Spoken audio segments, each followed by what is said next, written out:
16 अगस्त को पूरे बिहार के जो बुद्धिजीवी मुसलमान हैं वो पटना के हज भवन में आ रहे हैं, जहां प्रशांत किशोर साहब से मुलाकात होगी, गुफ्तगू होगा और मुसलमानों को जो समस्या अभी तक रहा है, लीडरशिप का रहा, उस पर प्रशांत किशोर जी खिताब करेंगे। अभी क्या हो रहा है, इधर के दिनों में मुसलमानों के लीडरशिप को खत्म किया जा रहा है। तो जब हमारा लीडरशिप ही नहीं बचेगा तो मुसलमान बच्चे क्या।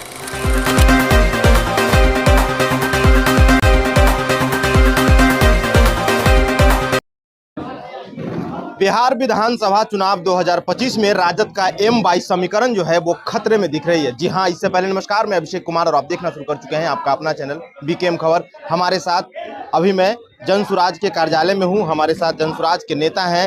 16 अगस्त को जो है कि पटना की धरती पे एक बड़ा आयोजन होने जा रहा है और वो मुसलमान जो है कि कहीं ना कहीं एम समीकरण जो है कि अब राजद के खेमे से बाहर निकलने वाली है। इन्हीं सब मुद्दों पे बात करेंगे।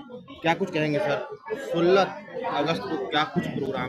16 अगस्त को पूरे बिहार के जो बुद्धिजीवी मुसलमान हैं वो पटना के हज भवन में आ रहे हैं, जहां प्रशांत किशोर साहब से मुलाकात होगी, गुफ्तगू होगा और मुसलमानों को जो समस्या अभी तक रहा है, लीडरशिप का रहा, उस पर प्रशांत किशोर जी खिताब करेंगे। अभी क्या हो रहा है, इधर के दिनों में मुसलमानों के लीडरशिप को खत्म किया जा रहा है। तो जब हमारा लीडरशिप ही नहीं बचेगा तो मुसलमान बच के क्या करेंगे? क्या सिर्फ दरी बिछाने के लिए हम लोग रहेंगे, भीड़ लगाने के लिए रहेंगे, आपकी रैली की शोभा बढ़ाने के लिए हम लोग रहेंगे? तो हम लोग को भी लीडरशिप चाहिए। तो तीसरे विकल्प के रूप में जब प्रशांत किशोर जी सामने आए हैं और विकल्प जब दिख रहा है, सम्मान मिल रहा है, हिस्सेदारी मिल रहा है, तो मुसलमान बहुत तेजी से प्रशांत जी की तरफ बढ़ रहा है। लालू यादव ने भी तो आप लोग को सम्मान दिया। तो दिया तो हम लोग भी तो मुख्यमंत्री बना के रखे कई सालों तक। जब आपने सम्मान खत्म किया, भागीदारी खत्म की, तो हम लोग भी धीरे धीरे अपना दूसरा रास्ता देख रहे हैं।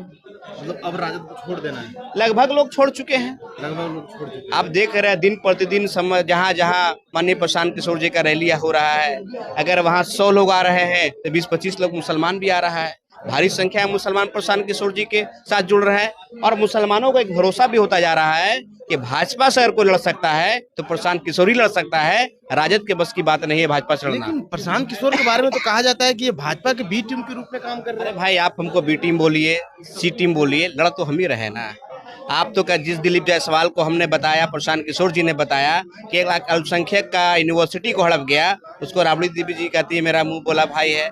जिस सम्राट चौधरी पे हम लोग प्रहार कर रहे हैं, जिसने भाजपा के नेताओं को हम लोगों ने मुर्शिद करने का काम किया है, बताया राजद के लोगों ने कब लड़ा है भाजपा से?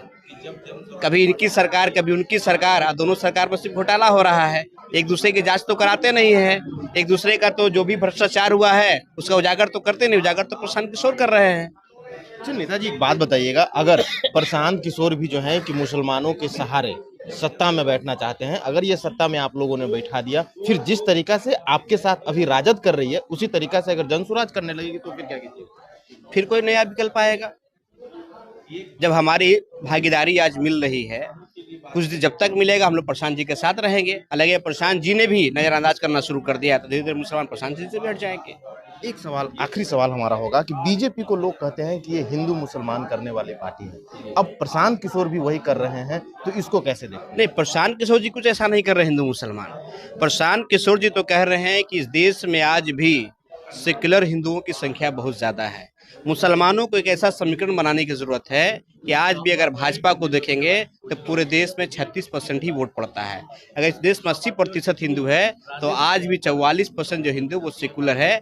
20% मुसलमान उस सेकुलर हिंदू के साथ मिल जाएगा तो नया जो व्यवस्था बनेगा वहाँ ना हिंदू होगा ना मुसलमान होगा, वहाँ इंसानियत होगा और बिहार का विकास होगा।